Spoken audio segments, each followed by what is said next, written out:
চুলি হে গাইছ আকৌ অন্য এটা ভিডিঅ'লৈকে চবকে নমস্কাৰ জনাইছোঁ। আজি মই যাব ওলাইছোঁ লখিমপুৰ বিশেষ ইম্পৰ্টেণ্ট কামৰ কাৰণে যাম। চ' গাইছ কেনেকৈ যাম কেনেকৈ নাযাম সেইটো চাই থাক গাইছ। বহুত গৰম আছিলে ফ্ৰকটো, সেইকাৰণে মই স্পৰ্টিং আৰু লং পেণ্টটো লগাই ল'লোঁ। সেইকাৰণে ভাল লাগিছে, এইটো বেছি ভাল লাগিছে, কমফৰ্ট লাগিছে। আপোনালোকে দেখি পাইছে চাগে মই ভিডিঅ'ত যে ফ্ৰক এটা পিন্ধিছিলোঁ, আকৌ চেঞ্জ কৰিলোঁ। বহুত গৰম লাগিছিলে, সেইটো মানে বহুত কমফৰ্ট লাগিছে, সেইকাৰণে মই সেইটোকে পিন্ধি ল'লোঁ। আৰু মোৰ চুলিখিনি যিয়ে জপৰা, সেইকাৰণে মই মানে চিৰাম লগাই লৈছোঁ। চিৰাম লগাই মেলি ধুনীয়াকৈ হাতেদি মানে মোহাৰি দিছোঁ আৰু মই কেপিনা দি লগাই দিলোঁ। আৰু মোৰ চুলিটো এতিয়া ফাইনেলি কমপ্লিট হৈ গ'ল। আৰু মই এতিয়া আকৌ ফুলি লগালোঁ। ফুলি লগাই মেলি আকৌ হুটত অলপ লাগে নহয় জিলিক মালা, সেইটো লগাই ল'লোঁ। লগাই মেলি আকৌ বেগটো ল'লোঁ। বেগটো লৈ চালোঁ অলপ ভাল লাগিছে নাই, ভাল লাগিলে।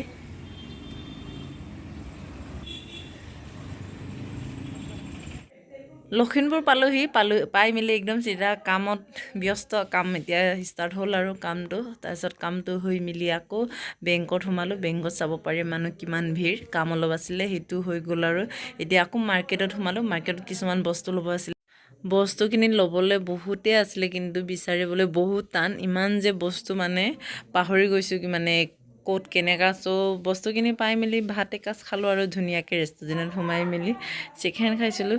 টেষ্টি আছিলে, অলপ ঠাণ্ডা আছিলে, কিন্তু খাবলৈ বহুত ভাল আছিলে। আৰু খালোঁ, খাই মেলি আকৌ এতিয়া ঘৰত যাব লাগিব। সময় হৈছিলে 3:30মান বজাত। আকৌ ঘৰলৈ পাওঁতেনে বহুত সময়, মানে আধা ঘণ্টা বেছিয়ে লাগিব ক'ব গ'লে। লখিমপুৰৰ পৰা আমাৰ গাঁৱলৈ সময় লাগে। চ' এতিয়া গৈ আছোঁগৈ আৰু ঘৰ। আমাৰ পোৱালিটো কিতাপ পঢ়িছে।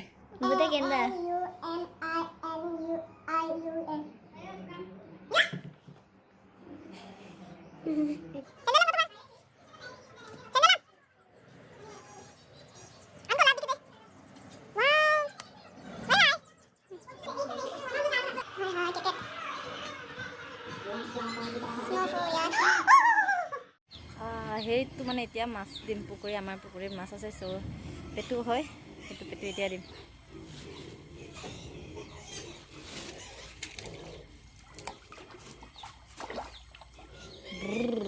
দেখো এতিয়া ঘৰত পালোগৈ। পাই মেলি আকৌ মই ক্ৰিকেট অলপ চালোঁ।